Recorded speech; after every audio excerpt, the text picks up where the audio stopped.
Bonjour, c'est Cybercafé. Aujourd'hui, nous sommes au Burg. Au sommaire de cette semaine, un portable pour 1000 €, si possible. Nous verrons ça avec Cédric tout à l'heure. Nous allons vous faire découvrir les Machinimas. Ce sont des petits films basés sur des jeux vidéo.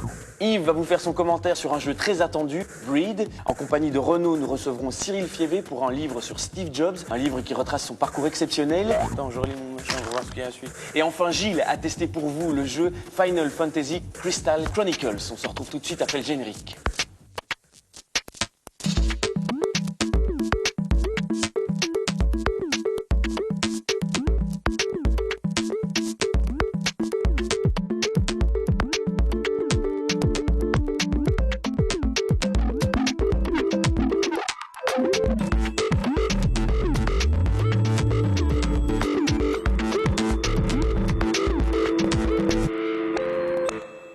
Bonjour Brice. Bonjour Raphaël. Ça va bien? Mais oui, ça va très très bien. Tu as vu, on est dans la salle dorée du Burg.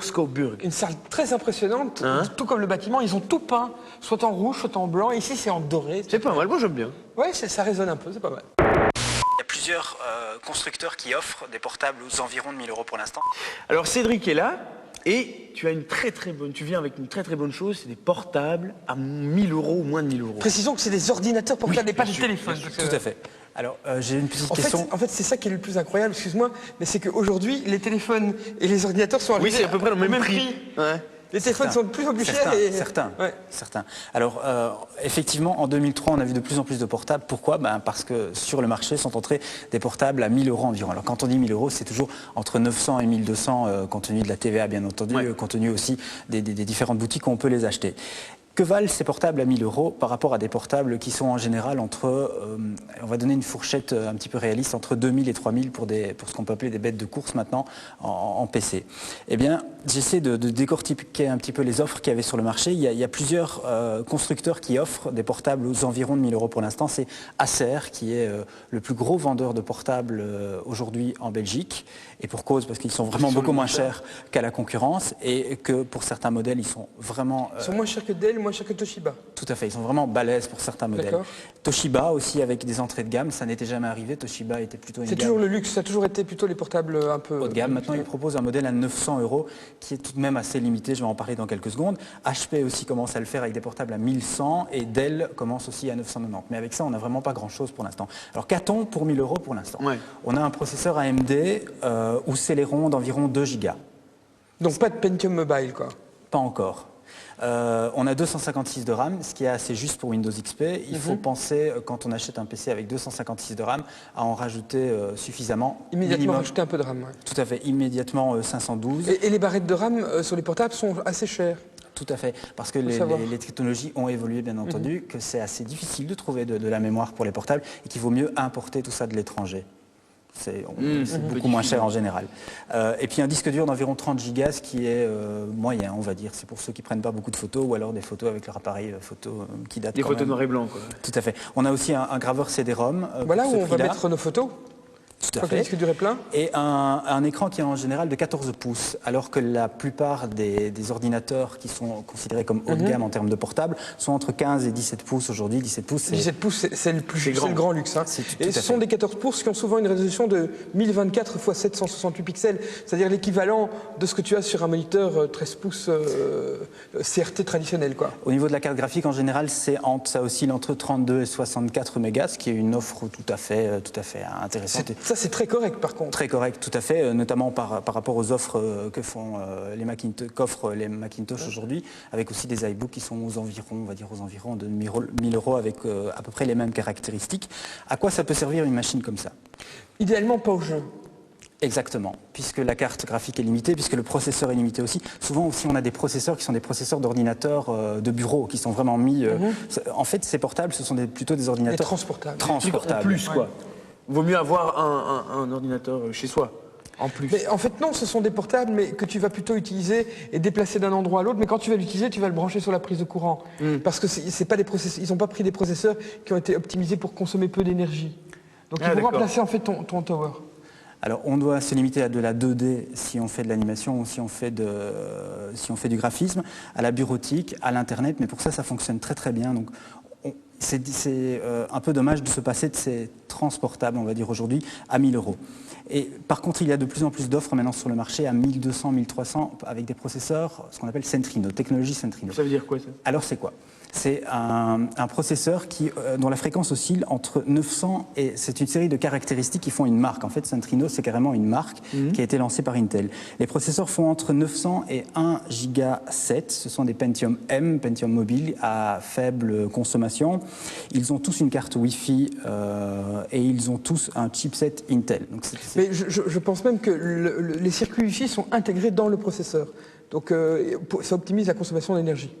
Et alors, qu'est-ce que ça apporte concrètement de plus? C'est une autonomie qui est beaucoup plus importante que sur les modèles à 1 000 € et bien entendu un confort d'utilisation et aussi un poids qui est beaucoup moins élevé parce qu'il faut dire que les portables à 1 000 € sont... C'est un petit peu lourd. C'est un petit peu lourd, effectivement. Mais c'est un investissement tout à fait intéressant. Alors, il y a pas mal de guides, notamment sur le site l'internaute.com, qui vous aiguilleront parmi toutes les offres de Dell, de HP, Toshiba, Acer, etc. Formidable. Il y a de quoi faire sur le marché aujourd'hui avec 1 000 €. Il ne faut pas s'attendre à de la foudre de guerre et c'est pas ça qu'on attend pour ce prix-là, je pense. Voilà, vous avez entendu les bons conseils de Cédric. Si vous rêviez d'avoir un ordinateur portable, maintenant les prix sont un petit peu plus bas. Des énigmes un peu tordues qui s'entremêlent les unes aux autres pour... Nous accueillons maintenant Yves avec un jeu dont le personnage me rappelle vaguement le personnage d'autre chose, moi. Woody, ça te dit quelque chose? Et Toy Story. Mais oui, bien sûr. Tout doux, Rayo. Donc ici, Woody, ce n'est pas exactement lui, c'est plutôt Fenimore Fillmore, qui est un petit peu un clone de Woody. Il était fortement inspiré, ainsi que tout l'univers qui est très cartoon dans ce jeu, qui s'appelle donc The Westerner. Ouais. Un jeu d'aventure, un point and click, comme on appelle ça. C'est quoi un point and... Un point and click, eh bien, c'est le type de jeu où tu joues juste avec une main, donc simplement tu... Juste avec la souris, Juste quoi. la souris. Ah ouais, d'accord. Donc c'est idéal pour les geeks du monde entier qui peuvent en même temps manger leur pizza, boire leur soda. Une petite barre chocolatée pour C'est des Brice. jeux où il ne faut pas faire preuve d'adresse, mais plutôt résoudre des énigmes, te déplacer de plan en Exactement. plan et vivre une histoire d'aventure. Tout à fait. C'est l'époque des jeux de LucasArts, avec les classiques comme Day of the Tentacle, Sam qui étaient à Max. l'époque des véritables petits, ou Sam Max, des petits dessins animés, sauf que là, c'est en 3D.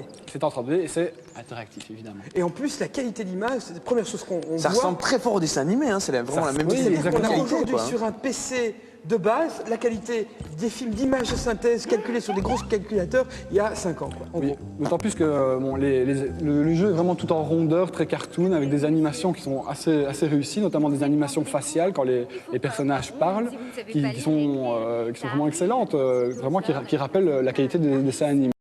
Surtout qu'en plus, tu as une bande-son qui est vraiment de toute grande qualité, avec les acteurs qui ont doublé les voix de célèbres acteurs américains comme Julia Roberts. La voix française également de Woody, Ah oui, justement. La voix de Tom Morgan Hanks, Morgan Freeman. Venez, écoutez-moi. Je vous écoute. Ah oui, Donc tout ça participe vraiment à l'immersion et rend le jeu d'autant plus attrayant. Surtout que pour parler des voix et des dialogues, ils sont plutôt assez hilarants. C'est toujours ce genre de jeu est toujours Il y a tâté toujours plein d'humour, d'humour, oui, ça fait partie du pas mal plaisir. d'absurdes avec pas mal de références, notamment à des westerns, à La Brute et le Truand, des films un peu plus récents. Il y a des références à Matrix dans le jeu.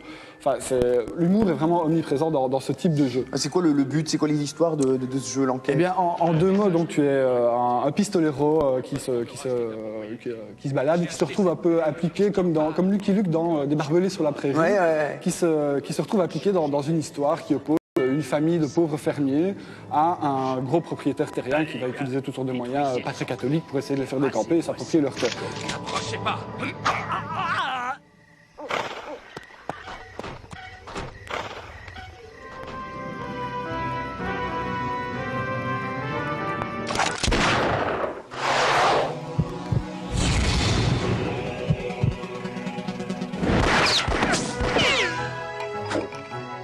Et dites à Starek que Fenimore Fillmore est en ville. Fenimore arrive par hasard et il va se présenter en défenseur de la Bon veuve. justicier, quoi. Comme en justicier, défenseur de la veuve et de l'orphelin. Alors concrètement, tu as toutes sortes d'énigmes à résoudre, des énigmes un peu tordues qui s'entremêlent les unes aux autres pour réussir à solutionner, enfin pour arriver au bout de Des l'aventure. énigmes à tiroir, quoi. Voilà, c'est exactement ça, des énigmes à tiroir, avec toutes sortes d'objets à récolter, et les objets, tu dois les utiliser dans l'environnement pour débloquer des situations. Il faut dire que le jeu n'est pas très difficile. C'est un jeu qui est vraiment destiné à un vaste public, préposé des postes à des gens de Starexit. qui n'ont pas l'habitude de pratiquer ce genre de jeu, parce que parfois c'est un peu tarabiscoté, mais justement ici tout est assez logique et la grosse je veux dire, difficulté entre guillemets du jeu, c'est de récupérer justement les bons objets et de les utiliser au bon endroit. Il n'y a pas vraiment d'objets à combiner les uns aux autres, c'est assez finalement simple. Est-ce que comme c'est basé sur un dessin animé, c'est un jeu qui s'adresse plutôt aux enfants ou pas du tout? Pas du tout. Je pense pas. Moi, personnellement, je ne suis plus un enfant. L'enfant peut aussi très bien s'amuser. Oui, tout à fait. Je crois que c'est un jeu qui va pouvoir réunir le grand-père et sa petite fille en même temps. Non mais la dimension humoristique, c'est quand même plutôt pour des geeks, quoi. C'est un peu pour des geeks, mais finalement, c'est assez universel. Ce n'est pas trop ciblé. Il y a quelques références à Matrix, par exemple, des choses comme ça. En fait, c'est assez communément accepté, enfin connu par tout le monde. Par tout le monde. Donc pour moi, c'est vraiment une bonne bon jeu, surprise, un jeu que je recommanderais vraiment à tout le monde, même aux gros fans de FPS, parce que ça va vraiment lui faire du bien de se détendre avec ce genre de jeu. Vous avez le clic facile, vous aimez la pizza, vous pouvez faire les deux en même temps, c'est un jeu pour vous. Brice, tu aimes les films, J'adore. tu aimes les jeux vidéo, Encore plus. tu aimeras certainement les films basés sur les jeux vidéo. Des films réalisés à l'aide de moteurs de jeux vidéo, Ouais. c'est ce qu'on appelle des machinima ou machinima. Ouais, c'est ça. Eh bien, Laurent Steen est allé rencontrer à Paris Gilles Alvarez, directeur artistique de Nemos. C'est un festival de films expérimental qui a consacré sa dernière édition au machinima, des films faits avec vos jeux vidéo. Eh bien, regardons cela tout de suite.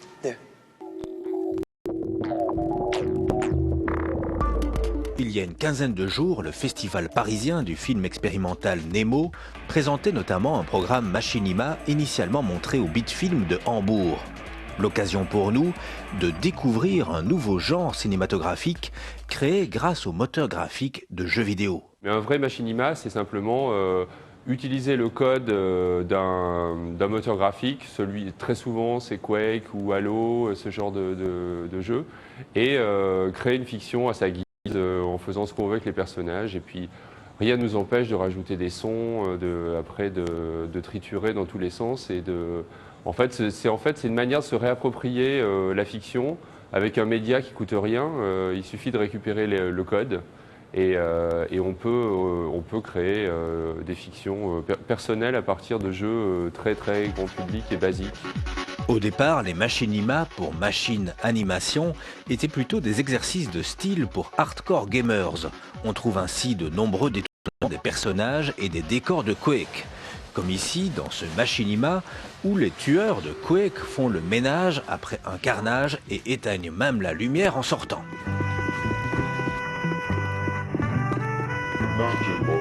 Puis certains ont commencé à véritablement détourner les univers de jeu, mais toujours avec un humour potache, comme ce Tomb Raider où l'évanescente Lara Croft est remplacée par un personnage ventripotent armé de frites ou de mayonnaise dont le seul objectif est de grossir. D'autres encore construisent de véritables chorégraphies dénonciatrices de la violence, ici du très musclé Halo.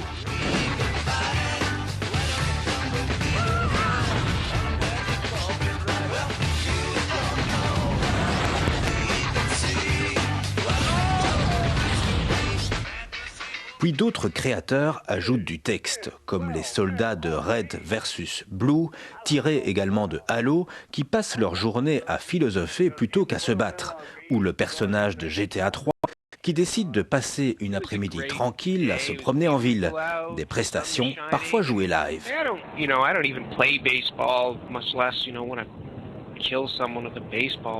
C'est aussi une nouvelle forme de cinéma indépendant. Moi, je pense que ça demande effectivement pas mal de savoir-faire et en même temps pas du tout. Si on décide simplement de jouer, de capturer ce qui s'est passé, on n'est même pas obligé à tout prix de rentrer dans le code du jeu pour créer des personnages nouveaux, des nouveaux persos, on peut simplement utiliser ce qu'il y a dans le jeu et c'est dans l'assemblage, dans la narration, dans l'assemblage, dans les sons qu'on rajoute, dans tout ça, qu'on peut faire une véritable fiction à pas cher d'une certaine manière. Mais le récit peut être plus développé, comme les petits courts-métrages de Mike Berry, basés sur le moteur graphique de Worms.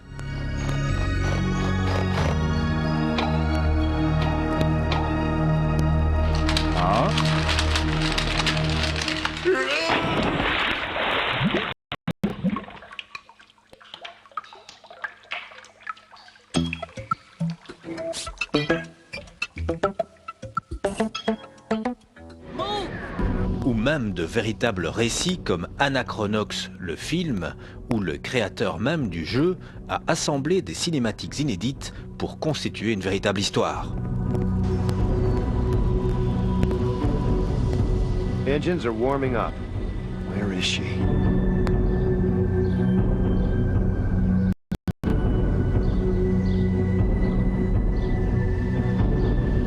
Oh my God.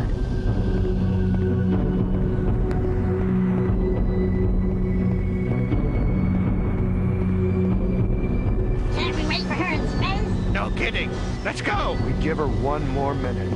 Effectivement, il y a suffisamment de matière dans l'ensemble des jeux vidéo et dans l'ensemble de tous les styles de ce qui existe pour qu'on puisse, que les gens s'approprient ça et en fait tout simplement quelque chose qui est à mi-chemin entre le cinéma, la vidéo art finalement, l'art contemporain. Il ne faut pas oublier que certains projets dont je vous parle, Vietnam Romance ou par exemple ici on a une vidéo qui s'appelle Safe Society qui nous promet une sorte d'entrée dans une société sans risque.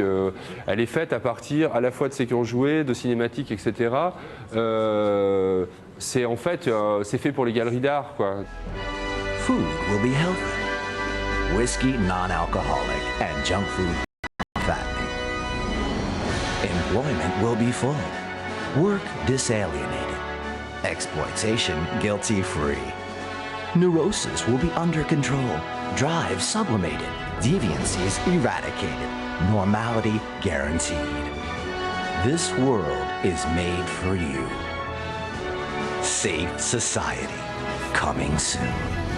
Et les machinimas se professionnalisent puisque le groupe Zero Seven a utilisé cette technique pour ce clip de la chanson Waiting Line.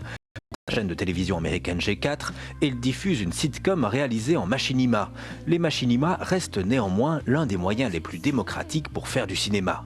Moi j'y connais rien, par exemple, j'ai tout à fait envie de prendre un jeu que j'aime bien et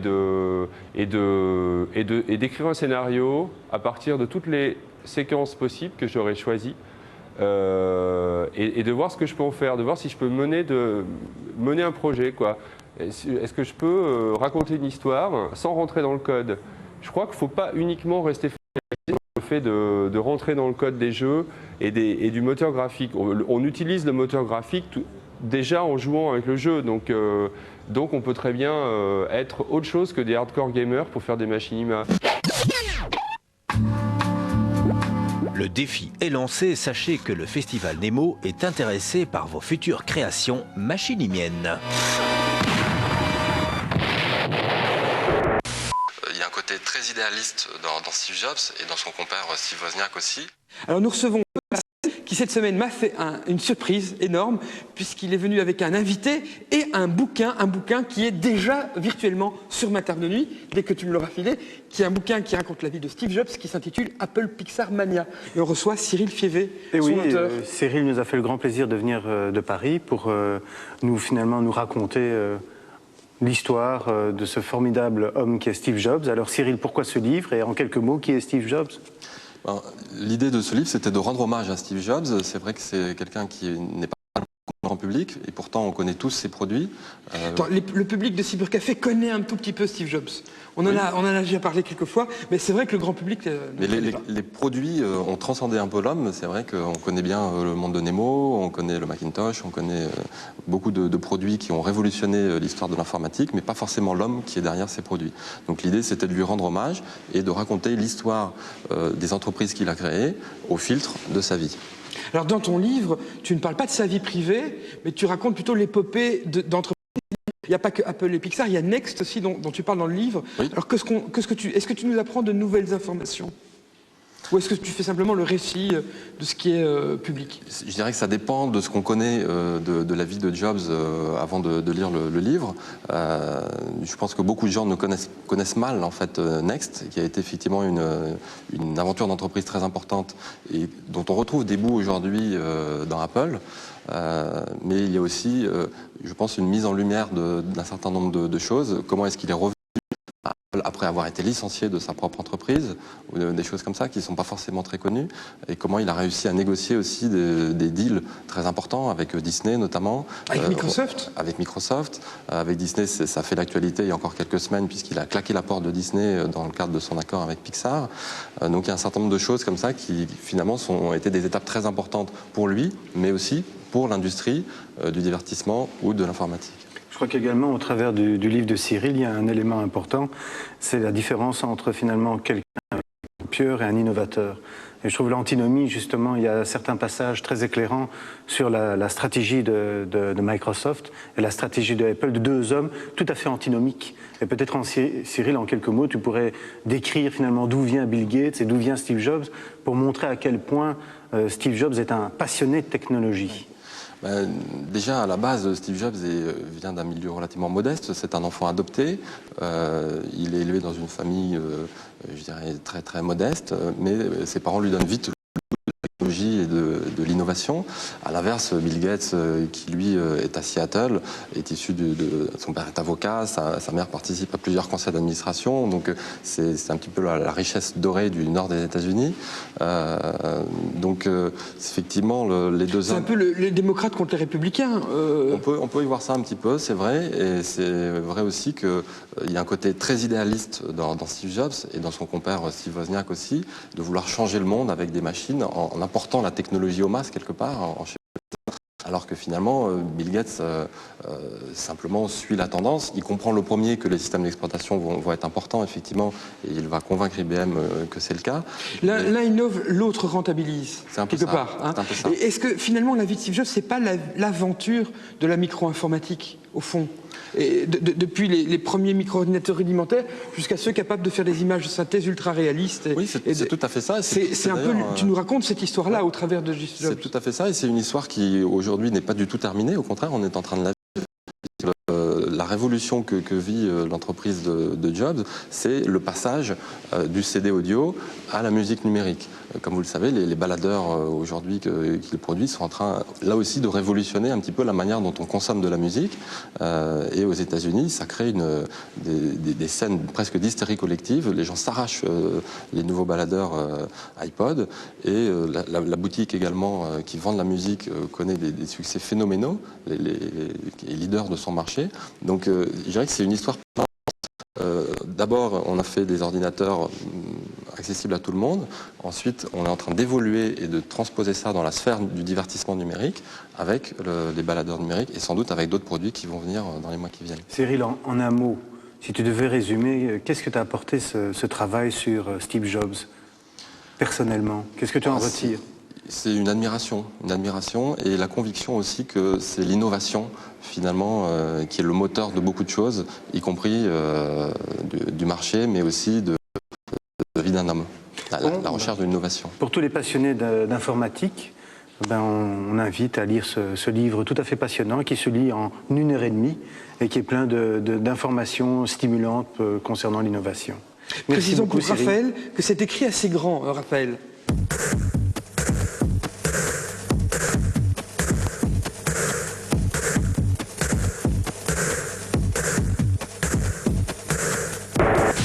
Dans lequel on pourra envoyer des MMS et également prendre des petites photos, donc vraiment un GSM. Après la littérature, un petit peu de téléphonie avec Dieter. Alors Raphaël, qu'est-ce que ceci? Un téléphone portable, un GSM. Un GSM? Ah non, c'est pas un GSM, c'est un téléphone fixe de maison. Ça ressemble vachement à... Oui, c'est dingue, ça c'est la même taille. C'est un téléphone sans fil digital. Est-ce qu'il a les mêmes options que les GSM? Alors presque, ça ressemble de plus en plus à un GSM. Il y a par exemple le vibreur, la reconnaissance vocale. Est-ce qu'on peut envoyer des SMS? Alors on peut envoyer des SMS. Des MMS? Des MMS bientôt. Il y a Siemens qui va sortir un téléphone et dans lequel on pourra envoyer des MMS et également prendre des petites photos, donc vraiment comme un GSM. Est-ce que le prix des SMS par téléphone fixe est le même que par téléphone portable? C'est semblable, tout à fait. Alors, quelle est l'autre nouveauté pour le TipTel? C'est ceci. Alors, c'est quoi, c'est une espèce de webcam avec des facettes? Non, c'est un œil. Un œil de mouche géant. Voilà, c'est un œil qui va regarder dans ta maison jusqu'à un périmètre de 8 mètres autour de lui, donc devant, et qui va regarder dès qu'il y a une source de chaleur anormale, changement de chaleur, il va sonner et alors il va t'appeler sur ton téléphone. Ah oui, donc s'il y a une présence, un voleur qui rentre chez toi... Voilà. Et donc si j'ai un chien, il peut m'appeler pour aboyer? Voilà. Si tu veux. Alors, si vous êtes cambrioleur et que vous voyez ceci dans la maison où vous arrivez, barrez-vous à plus de 8 mètres, barrez-vous. Alors le Tiptel a également un mode nuit, donc la nuit, par exemple... Tu peux appeler dans le noir, pas mal. Non, de 7h à minuit, de 7h jusqu'à 7h du matin, on peut par exemple avoir une sonnerie moins forte. Donc comme ça, si tu l'as à côté de toi... C'est vraiment pas l'option qu'il faut à Brice, puisque Brice, il faut l'appeler tous les jours. Est-ce qu'il y a des sonneries polyphoniques Alors le Siemens, MP3, non, pas MP3, mais sur le site de Siemens, on peut télécharger des sonneries et même des petites images pour envoyer par SMS. Alors, autre fonction intéressante, c'est à la maison, on est plusieurs à utiliser le téléphone fixe. Et donc, en mettant un petit chiffre après le numéro de téléphone, on peut directement envoyer le SMS dans une boîte personnelle. Ah oui, oui. Et alors ensuite, avec un code PIN, tu peux avoir accès à tes messages personnels. Pour ne pas que papa puisse lire les messages. Par exemple. Il vaut mieux que ce soit bien protégé. Ou alors, si tu rates un appel, tu peux recevoir un SMS sur ton GSM. Ah, donc quand tu n'es pas chez toi et qu'on te téléphone, hop, il t'envoie un SMS quand on t'appelle. Voilà. Est-ce qu'il fait répondeur? Celui-ci ne fait pas répondeur, mais il va y avoir un autre produit qui va sortir, qui fera à la fois antenne Wi-Fi donc, pour ton PC et aller avec la DSL sur Internet. Il fera répondeur et également centrale pour les téléphones sans fil.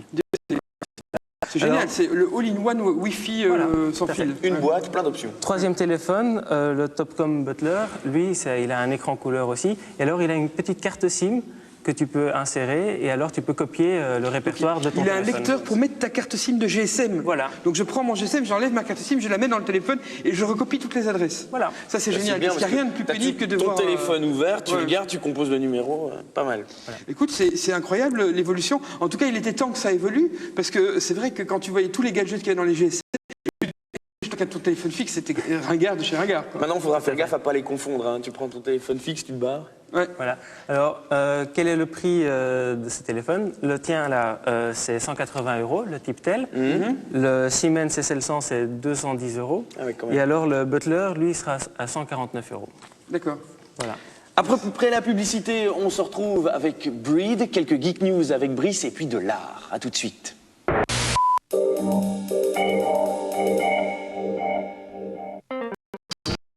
C'est nos grands-mères contre le calcaire. Avec du vinaigre. Une vieille recette? Oui, mais il y a du nouveau, Antical vinaigre. Quel parfum! Et ça brille, hein?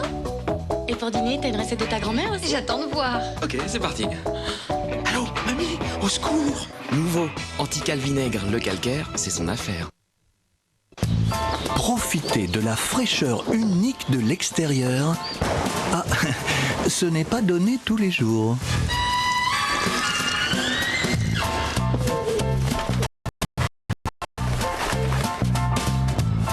Voilà pourquoi aujourd'hui, il existe en plus de votre Dash classique, Dash plein air. Votre linge est éclatant de propreté et respire la fraîcheur du linge séché à l'extérieur.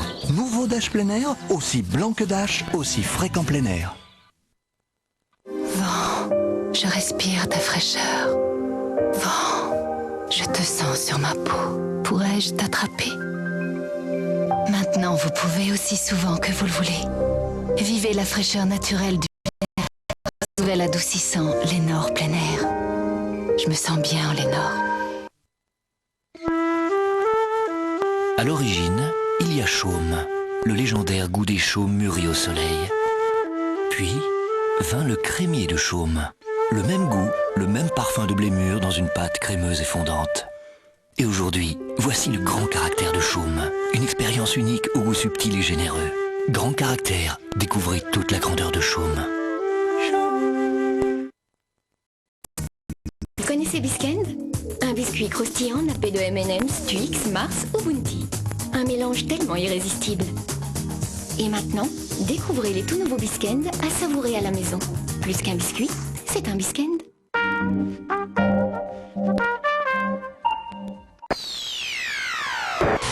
On est de retour avec Gilles et un problème de connexion, j'ai pas compris. Ici, ça tient plus du hack and slash à la Diablo avec et du RPG derrière. Une histoire de connectivité. Je viens vous parler d'un autre événement. Vous allez me dire évidemment. Mais on le connaît. Voilà. Bien vu. Encore. Mais c'est un événement parce que c'est le retour des Final Fantasy sur la console de Nintendo, donc la GameCube, la console de salon, qui n'était plus dotée Nintendo n'a plus connu de Final Fantasy à proprement parler depuis pas mal d'années, puisqu'il s'était fait un peu voler la vedette à la sortie de la PlayStation 1, de la PlayStation 2. Donc ici, retour en force, retour également avec la nouvelle politique de Nintendo de connectivité entre le Game Boy Advance et la GameCube. Ah ouais. Donc, spécialement pour ça. Bon, ce n'est pas évidemment de la philanthropie, c'est une histoire de gros pognon et d'intérêts commerciaux. Parce que bien. Ceci se vend très très bien. Ils essayent justement que ça devienne un standard de jeu, même via le GameCube. Donc en fait, ce nouveau Final Fantasy propose deux aventures. Une aventure solo, une aventure multijoueur. En gros, l'histoire du jeu, c'est un peu comme... c'est toujours un univers très enchanteur, comme on a pu le voir. Ça reste dans l'esprit des Final Fantasy précédents. C'est plutôt mignon au niveau du graphisme. La nouveauté, c'est que ce n'est plus aussi rébarbatif, on va dire, pour ceux qui n'aimaient pas justement le style très lent. Ici, ça tient plus du hack and slash à la Diablo, avec et du RPG derrière. Ouais. Donc, tout ça, ici, jusqu'ici, fort bien. Le gros intérêt de ce jeu, c'est justement tout le rabattage qu'on fait autour de cette fameuse connectivité qui permet... Alors qu'est-ce qui se passe? Comment ça va faire avec sa console? Aventure solo classique, on joue avec son pad GameCube. Ah, donc on joue avec normal, le pad et pas classique. avec ça? Avec le pad GameCube, et on peut, si on est nanti, on peut jouer avec Comme toi, par exemple? Oui, on peut jouer en plus avec un Game Boy Advance qui va servir comme ça de carte. Mais on n'utilise pas les contrôles du Game Boy Advance. Ça, c'est un bonus pour le gars qui joue tout seul. Donc il y a quelque chose qui se passe sur l'écran du Game. Voilà, c'est la carte, on se repère dans le jeu par rapport à ça. C'est une espèce de bonus qui n'est pas indispensable pour jouer. Par contre, le gros bémol qui va un peu freiner tout l'entrain qu'on peut avoir par ce truc, c'est le mode multijoueur. Le mode multijoueur, en fait, on peut y jouer jusqu'à 4. Mais pour y jouer à 4, il faut 4 joueurs avec une Game Boy Advance, une GameCube et 4 câbles. Un club de riches. Voilà, un club de riches. Ça commence Le câble est vendu avec le jeu. Donc il faut le câble est vendu dans un pack spécial. Il est vendu également avec ceci, mais en fait, on ne peut pas jouer à Final Fantasy en multijoueur sans ça, sans le câble. On ne peut même pas y jouer avec une console GameCube, avec une manette GameCube. Ah oui. Mais une fois qu'on a tout ce matos, est-ce que c'est intéressant d'y jouer? Là, une fois qu'on a tout ce matos qui coûte quand même une fortune, ça devient le bonheur. Je veux dire, bon. Tous les gens qui ont une GameCube ont aussi une Game Boy Advance. Oui, mais bon, il faut forcément. Bon, ok, là c'est un petit peu le bémol moi que je mets parce que c'est pas vraiment accessible. Et quand on arrive à ce fameux menu multijoueur, il est marqué veuillez bien débrancher toute console de votre console. Donc ça c'est un peu particulier puisque le jeu au début de son développement le permettait. En cours de route il ne le permet plus, donc c'est vraiment pour en tout cas avouer cette politique. Enfin bref, on va maintenant plutôt parler du jeu. On a branché tous ces machins. On a branché tous ces machins et le jeu solo très bien. Bon, il y a quand même c'est pas là que ça va donner tout son sens, mais en tout cas en multijoueur c'est vraiment bien parce que le principe du jeu, l'histoire, c'est ça raconte un univers bienveillant comme on le voit dans les graphismes qui malheureusement est bloqué par un gaz qui empêche de respirer. Donc tous les villages qui se développent dans cette sont protégés par un cristal qui est placé au milieu du village, qui empêche le miasme, donc le gaz, qui forme une espèce de coupole comme ça où on peut respirer. Une protection. Ouais. Voilà, seulement ce cristal n'est pas sans fin et on doit on doit l'alimenter avec une eau qui pousse sur des arbres un peu particuliers. Le scénario est assez court, assez simple justement pour laisser la porte ouverte à tous les délires multijoueurs. Donc dans ce RPG, on part avec une équipe de guerriers à la recherche dans des terres qui sont menacées par toute une série de monstres, à la recherche de l'eau de cristal pour justement... Les joueurs à un quart de l'écran? Non, en fait, le truc, c'est que c'est vraiment du coopératif en multijoueur. Donc, on voit un seul écran avec les 4 personnages et on joue ensemble. Vraiment, l'idée que j'ai mise, c'est justement que le cristal qu'on va trimballer pour avancer dans cette terre infestée de gaz... Et donc, on doit l'avoir avec soi pour respirer. Il doit se trouver au centre de la caravane. Et donc, tous les joueurs sont obligés d'être dans ce cristal. Parce que sinon, ils auraient pu avoir envie de partir, mais alors là, ça n'allait plus. C'est ça qui est génial, parce que le cristal définit une espèce de cercle, un aura autour, et quand on en sort, évidemment, on perd des points. Puisqu'également, ce vase qu'on doit porter doit rester à proximité des 4 joueurs. Les 4 joueurs... On s'échange le port du vase. Voilà, les 4 joueurs également peuvent combiner leurs forces pour développer des aptitudes, et là, ça devient vraiment bien. Au niveau de la qualité du jeu, c'est pas aussi la super production comme on l'a connue, mais ce qui fait l'intérêt et le bonheur du jeu, c'est que c'est en tout cas à l'opposé de ce qu'on a connu. Donc il n'y a pas des longues cutscenes, des histoires d'amour cambolesques et des trucs. Ouais. Il y a toujours cette musique tout à fait insupportable. Oui, qui moi m'a... 8 ans et demi qui joue de la flûte comme ça, d'une manière très... Et bref, pour bien jouer, il faut avoir cette petite machine. Si on veut jouer en vraiment solo, bien s'amuser. il faut vraiment profiter de En ce multijoueur, soft. en tout cas. Il faut aller jusqu'à ce multijoueur. Donc voilà, vous savez ce qu'il vous reste à faire. Si vous voulez vraiment bien jouer et vous amuser en multijoueur, il faut vous procurer cette petite chose avec. Et avec lequel. Donc le danseur marche, par exemple, une des danseuses marche avec des hauts talons, tac, tac, tac, tac, tac. S'il te plaît, Xavier, viens relever le niveau culturel de cette émission. Ben oui, vous en avez besoin. Mais regarde-moi. Non, donc. D'accord, oui. Alors, 2 minutes pour parler de 3 ans de travail, de recherche. Michel Noiret, c'est une chorégraphe, ça vous le savez. Oui. Danse contemporaine, tout ça. On avait annoncé son spectacle il y a quelques semaines. Voilà. Et donc, il vient d'avoir lieu au festival Borderline à Maubeuge, qui est un spectacle de théâtre et nouvelles technologies, donc ça tombe bien. Finalement. Alors, Michel Noiret, elle s'est dit, bon, je vais travailler avec un vidéaste, d'une part, avec un compositeur de musique électronique, d'autre part. Pourquoi? Pour essayer de voir les la danse et le corps du danseur peut interagir avec les technologies. Elle veut absolument pas faire d'effets artificiels. Elle veut vraiment bon. Alors par exemple pour le son, ils ont mis des capteurs au sol et aussi des capteurs sur les vêtements des danseurs. Donc suivant le mouvement, ça fait des sons. Donc voilà, suivant le mouvement, ça fait des sons. Et donc évidemment, les mouvements sont influencés par les sons possibles à faire, évidemment. Et donc sa chorégraphie finalement Elle est déjà quand même prédéterminée. Voilà. Finalement, elle a peut-être plus beaucoup d'inspiration de Michel Noiret. Elle s'est dit, bon, voilà. Mais qu'est-ce que ça donne? Donc, c'est spatialisé, ouais. Les sons passent en temps réel dans un ordinateur, qui sont évidemment remodulés par Todor Todorov, qui est le musicien, et ils sont spatialisés dans l'ensemble de la salle. Donc mettez-vous bien au milieu, si vous allez voir le spectacle qui va avoir lieu à Bruxelles là, dans quelques jours. Et donc évidemment, il y a des effets de délai, d'écho, etc. Donc le danseur marche, par exemple, une des danseuses marche avec des hauts talons, tac, tac, tac, tac, tac, et alors ça fait une sorte de truc dans tout l'espace. Des grands échos. Et donc ça tombe bien puisque le spectacle s'appelle Territoire intime, et tout ce qu'on a dans la tête, de nos fantasmes, de nos rêves, de nos secrets, etc. Donc évidemment, on est dans un univers onirique, et on peut se permettre tous les effets. Alors d'un point de vue image, il y a des grands panneaux mobiles sur la scène, qui sont des écrans. Alors d'une part, il y a des clips vidéo qui sont projetés à certains moments. D'autre part, il y a 3 caméras qui sont dans la salle et donc qui refilment les comédiens en train de jouer. Donc il y a des effets. Voilà. Il y a une interaction avec le son et avec l'image. Voilà, interaction son, image, scénographie, donc tout bouge. Et donc ça fait des effets assez intéressants de surimpression d'images, d'ombre portée, parce qu'il y a un éclairagiste aussi qui travaille là-dessus. Donc je pense que c'est vraiment quelque chose d'assez abouti. On est loin du gadget, on va mettre de la vidéo sur une scène de théâtre et ça va faire moderne. C'est vraiment pas ça. Donc Territoire intime, c'est à partir du 24 jusqu'au 27 à Bruxelles, au Théâtre des Tanneurs, Michel Noiret. Je pense que c'est une bonne entrée en matière pour les gens qui sont un peu réfractaires aux nouvelles technologies. Mais il ne manquerait plus qu'il distribue en éveil. Ah oui, c'est vrai. C'est vrai que c'est le seul sens qu'il n'y a pas, le sens olfactif.